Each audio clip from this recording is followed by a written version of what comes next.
I'm a 26-year-old woman, and for as long as I can remember, my life has been shaped and controlled by my mother. My father walked out when I was little, and ever since then, she clung to me like I was the only anchor she had left. At first, I thought it was just a protective single mom doing her best. But over the years, I started to notice patterns that went beyond normal parenting. When I was a kid, anytime I brought friends over, things always went sour. They'd come over once, maybe twice, and then suddenly stop talking to me. They would say things like my mom gave them a strange feeling, or that she was too intense. I brushed it off for years, thinking maybe they just weren't real friends. But it happened with almost every single person I tried to get close to. High school was the same. Whenever I started dating, it never lasted long. Boys would break up with me for vague reasons, or sometimes they'd directly mention how my mom made them uncomfortable. A few even said she called them or pulled them aside to talk. I never knew what she told them, but it was always enough to make them back off. I tried to convince myself that this was normal, that maybe every mom acted like this behind the scenes, but something always felt off. My mom had this phrase she repeated over and over: "No one will ever love you like I do." At first, I thought it was sweet, but the older I got, the more it sounded like a warning. One day, I picked up my phone and found unsent text drafts that I hadn't written. They were messages to people I knew, but the tone was strange, as if someone was trying to start a fight or push them away. It took me a while to realize that my mom had been snooping and even creating messages on my phone. That discovery made my stomach drop. Later, one of my exes told me that my mother had pulled him aside and claimed I was secretly engaged to another man. He dumped me immediately, and when I confronted her, she cried and told me I was imagining things. She made it sound like I was paranoid, ungrateful, and cruel for doubting her. The problem was that everyone else believed her. To the outside world, she was the perfect single mom who sacrificed everything for her daughter. Family gatherings were always filled with people praising her for raising me on her own, talking about how strong and selfless she was. Anytime I hinted that she wasn't what she seemed, people brushed it off as teenage rebellion, or me being dramatic. When I was 19, I tried to move out. I thought if I just found my own space, I could finally breathe. She immediately broke down, sobbing and saying she would collapse without me there. She said her health couldn't handle it, that I was all she had, that if I left, she didn't know if she would survive. I was guilted into staying. Then the job interviews started slipping away. I'd apply, get called in, and then suddenly the opportunity would vanish. Later, I found out that someone had called from the shared house phone line, pretending to be me, giving a bad impression before I even had the chance to show up. That was the moment things started to click. The more I looked back, the more I realized how many opportunities had been sabotaged before they could even start. By the time I hit my mid-20s, the picture was clear. Not a single friendship, not a single relationship, not even a single job opportunity had escaped my mother's interference. Every single path I tried to take was quietly cut off before I could walk it. I started keeping a journal, writing down every incident, every suspicious moment, and every lie that didn't add up. Slowly, the pieces fell into place. This wasn't overprotectiveness or bad luck. It was deliberate. My mother had been working to keep me isolated, dependent, and tied to her since I was a child. Once that truth sank in, it was impossible to ignore. She didn't want me to have friends, love, or independence. She wanted me to belong only to her.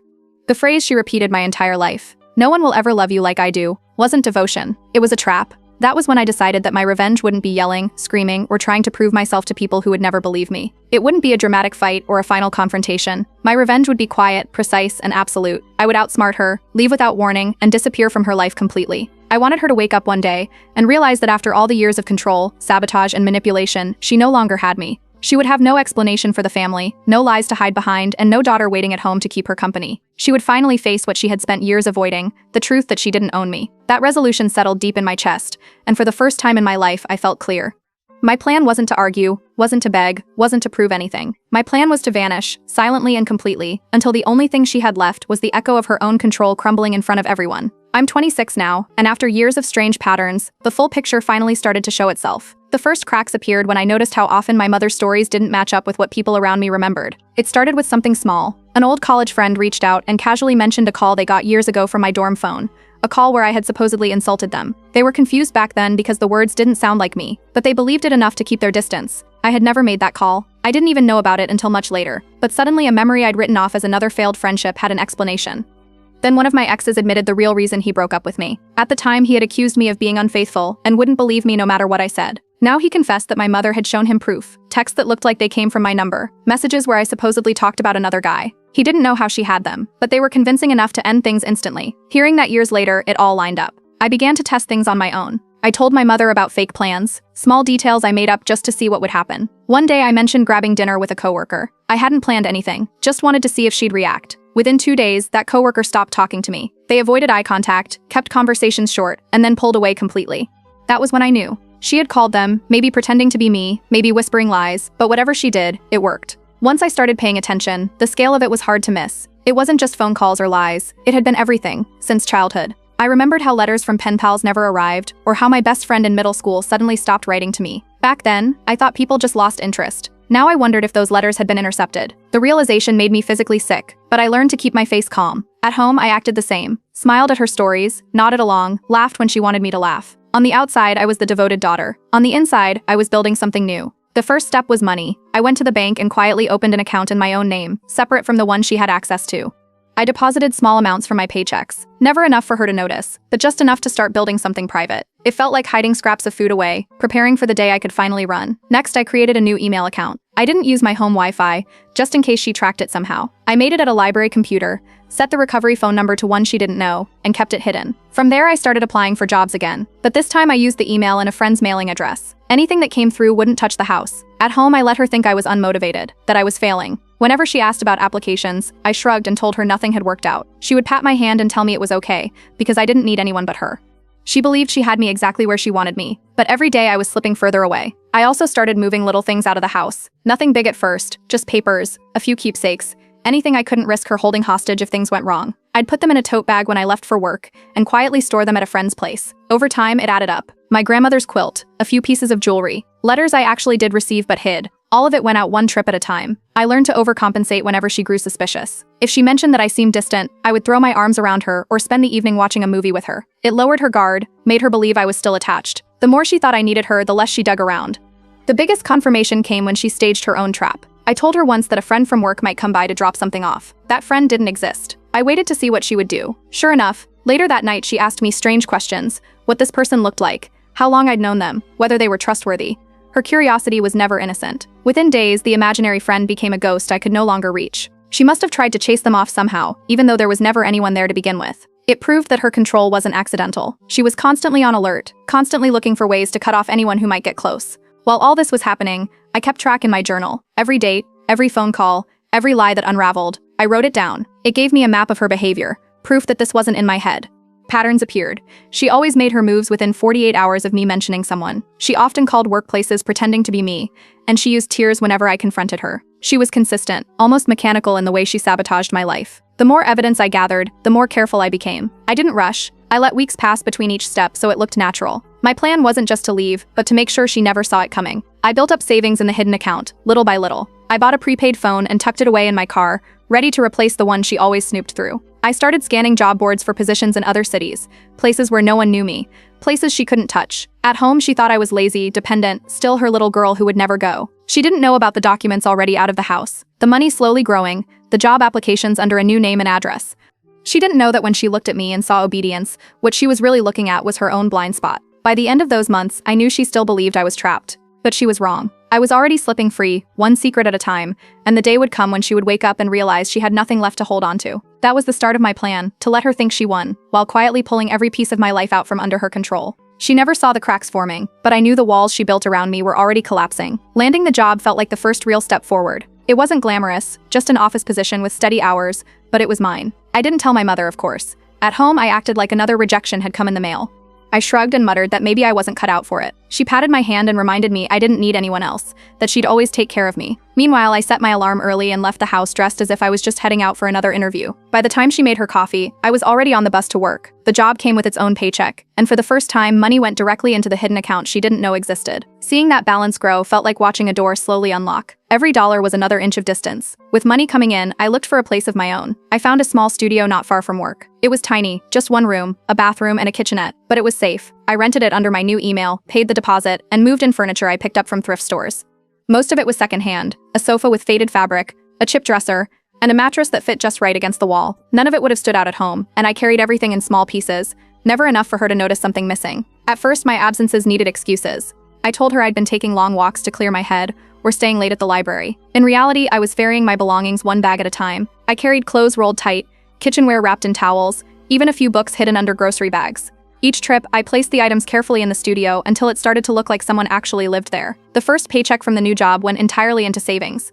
It wasn't much, but it was proof I could live without her. That money was mine, untouched, out of her reach. At work, life felt different. For the first time in years, I made friends who had no connection to my mother. They knew me only as Claire from the office, not as the daughter of the overbearing woman who smothered everything. I laughed at lunch breaks, shared snacks with coworkers, and joined in on conversations about weekend plans. At home, I never mentioned any of them. Keeping their names out of the house meant they stayed safe from her reach. I bought a prepaid phone and kept it in the bottom of my work bag. That number belonged to me alone. My main phone stayed spotless, nothing incriminating, so when she snooped, she found nothing but weather apps and a few family contacts. The prepaid phone became my real line, the one I used with new friends and for my apartment lease. When my coworkers invited me out to dinner one night, I almost froze. But I went. Sitting at a crowded table, clinking glasses, and laughing at stories felt like stepping into a world I had been barred from for years. For the first time, I didn't have to look over my shoulder. Of course, I couldn't ignore my phone forever. My mother expected instant replies. At first, every buzz made my heart jump, but I practiced letting it sit. I'd set it on the table face down, ignoring it while I focused on the conversation. Slowly, I trained myself to resist the urge to answer right away. When she noticed I seemed lighter, she asked why. I told her I'd been watching movies at the library, that I'd picked up a hobby to pass the time. It was an easy lie, harmless enough to throw her off. She snooped again soon after. I caught her in my room scrolling through my phone. Her eyes narrowed as she searched for something. This time she came up empty. I had scrubbed everything carefully. Instead of panicking, I used it as a reminder. I needed to stay careful, to never slip. Every dollar I earned, I saved. I skipped extras, packed lunches, and lived simply. The more I saved, the faster I could sever ties. I built a cushion, determined to have enough for months of rent and bills without her knowing. At work, I visited HR and quietly explained that if anyone ever called asking about me, even if they claimed to be family, they shouldn't share a word. I told them it was for safety reasons. They noted it down without question. With that safeguard in place, I knew she couldn't easily track me through my workplace. Piece by piece, I built a second life. On paper, I was still her daughter at home, sitting on the couch, smiling through dinner, nodding when she talked. In reality, I was someone else entirely. A woman with her own apartment, her own job, her own friends, and a number my mother would never dial. By then, the plan had shifted. It wasn't only about leaving quietly, it was about her seeing the truth. For years, she bragged about having me under her control, about how no one could take me away. My disappearance would tear that illusion apart. She would have to stand in front of family and neighbors with nothing to show, no daughter by her side, no story to hide behind. The double life became routine. I woke early, left for work, spent evenings moving belongings or sitting in my apartment with the prepaid phone buzzing with new messages. Then I returned home, leaving everything untouched, as if I had never gone anywhere. Each day built toward the same goal: independence, secrecy, and the moment when her grip would break in front of everyone she fooled for years. And she never suspected a thing. It didn't take long before my mother started noticing something was different about me. For years, she was used to me being on edge, nervous, and easy to rattle. Now, after building my second life in secret, I carried myself with more calm. I didn't jump when my phone buzzed, I didn't flinch when she made sudden demands, and I didn't follow her around the house like I used to. She could sense the shift, even if she didn't know the reason. One afternoon while I was at work, I got a message that she had fainted. The text came from my own phone, which meant she had taken it from my room and used it while I wasn't home. I didn't rush. I knew if she had really collapsed, someone would have called an ambulance. I left work, but I drove back at a steady pace, taking my time. When I walked into the house, she was sitting in the kitchen with a mug of tea, perfectly fine. She smiled faintly and said she just wanted me close. I acted panicked anyway, rushing to her side, asking questions, pretending to believe every word. Deep down, I knew it was a test. She wanted to see if I'd still drop everything for her. That emergency wasn't about her health. It was about measuring how much control she still had. The act confirmed everything I had already suspected. She wasn't sick. She was probing for weakness. While she played her games, I secured the second month's rent for my studio. That apartment was no longer just a backup plan. It was becoming home. With the basics in place, I started moving sentimental things. My grandmother's quilt, a few pieces of jewelry, and old letters I'd saved for years. These were things I knew she would never willingly let me take, so I carried them out carefully, one by one, tucked away in bags she never bothered to check. At work, my new friends invited me on a weekend trip. It was a simple getaway, a drive to a nearby lake, a rented cabin, a few nights away from everything. I told my mother I had picked up extra shifts at work. She frowned, but believed me. That weekend became one of the first times in years I felt free. I laughed at inside jokes, sat by a fire with people who liked me for me, and woke up in the morning without hearing her footsteps outside my door. When I came back, she noticed the sunburn on my shoulders. She asked questions, her tone casual but her eyes sharp. I told her I had been helping a coworker move boxes that day, and she nodded slowly. That was when I realized she was scanning for cracks in every story I gave. From then on, I rehearsed my lies before speaking them out loud, preparing an explanation for every detail she might notice. If I went out to dinner, I prepared a movie title to talk about. If I stayed late, I thought of fake errands to explain it. Every outing came with a cover story ready to go. One morning, I collected the mail before she could get to it. Buried under junk was a credit card offer addressed to me. Normally, she intercepted anything like that and threw it away. This time, I got to it first. I slipped it into my bag, filled out the application using my apartment's address, and mailed it from work. A few weeks later, a new card arrived at the studio, and with it, a real financial lifeline. For the first time, I had credit under my own name that she couldn't touch. Every step I took pulled me further away, but I also knew the double life couldn't last forever. She was testing me more often. Her questions were sharper, her searches more frequent. I had already caught her rifling through my purse one night, pretending she was looking for spare cash. Every lie she caught me in, no matter how small, brought me closer to being discovered. The balance was delicate. At home, I cooked dinner with her, watched the shows she liked, and acted like nothing had changed. At the studio, I built a life that was mine. The quilt folded across my bed, the card tucked into my wallet, the growing stack of pay stubs, all of it proof that I was no longer hers to control. By the end of that stage, I knew one thing clearly: the timing of my escape had to be precise. If I moved too soon, she would sense it and try to drag me back. If I waited too long, she might corner me before I was ready. I had managed to stay one step ahead so far, but I could already feel her suspicion sharpening. The walls of my old life were closing in, and the cracks in her mask were showing more each day. It only took one small mistake for my careful cover to start cracking. A coworker posted a group photo from our weekend trip and tagged me without thinking. I didn't notice until later, but the damage had already been done. One of the neighbors saw it online and mentioned it to my mother. That evening, while we were eating dinner, she asked casually if I'd ever been to the Italian place downtown. Her tone was light, but her eyes were sharp. I knew right away what she was really asking. I forced a laugh and told her I had grabbed lunch there alone one afternoon. The excuse was thin, and I could see her suspicion deepen. That night, I found her rummaging through my purse in the hallway. She froze when I walked in, then brushed it off, saying she was only checking to see if I had emergency cash. I laughed like it was nothing, but the message was clear. She was digging. I realized I couldn't delay much longer. At work the next day, I pulled aside one of the few people I trusted and hinted that I might leave suddenly. I didn't go into details, but I told them I might need help with moving. Without hesitation, they agreed. That simple offer gave me a vital ally. Back at home, I grew more cautious. I started sleeping with my car keys close by, tucked under my pillow. It wasn't paranoia. I had seen how far she would go, and I worried she might try to disable my car if she thought I was planning something. A few nights later, I overheard her on the phone. She was canceling a delivery, pretending to be me. She gave my name, even mimicked my tone, and told the company she no longer needed the order. Listening from the hallway, I felt my stomach turn. This wasn't just sabotage anymore, it was desperation. She was tightening her grip because she could sense me slipping away. From that moment on, I stopped adding anything new to the house. No more clothes, no new belongings, nothing that could be trapped there. Instead, I focused on transferring what truly mattered. Important documents, keepsakes, things I couldn't replace. Every trip out of the house became another chance to move a small piece of my life, where she couldn't reach it. At the studio, my secret calendar hung on the wall behind a stack of boxes. I circled a date 3 weeks away. That would be it. The day I vanished, the day the double life ended. Every move I made from then on was focused on that deadline. The date circled on my secret calendar was getting closer, and I knew it was time to put the final pieces in place. I prepared what I called my escape kit. I packed identification, cash I had been stashing away, both bank cards, essential documents like my birth certificate and social security card, and a few sets of clothes. I tucked everything into a duffel bag and stored it at the studio, ready to grab at a moment's notice. At home, I staged small arguments to make my eventual disappearance look like it had come from tension. Nothing big, just disagreements about chores, bills, or plans. Enough to build a believable story that I had finally walked away after being frustrated. Her response was immediate. She doubled down on her control. Suddenly, she expected hourly check-ins. If I was gone longer than expected, my phone lit up with messages. If I didn't reply fast enough, the calls followed one after another. To test just how far she would go, I ignored one of her texts. Within minutes, she called. When I didn't answer, she called again, then again. By the time I left work that day, she was standing outside the building, waiting. I forced a smile and introduced her to a few coworkers as my mom who worried too much. They laughed politely, but her eyes stayed locked on me. The ride home was filled with questions. She pressed for details about where I had been, who I was with, why I hadn't answered right away.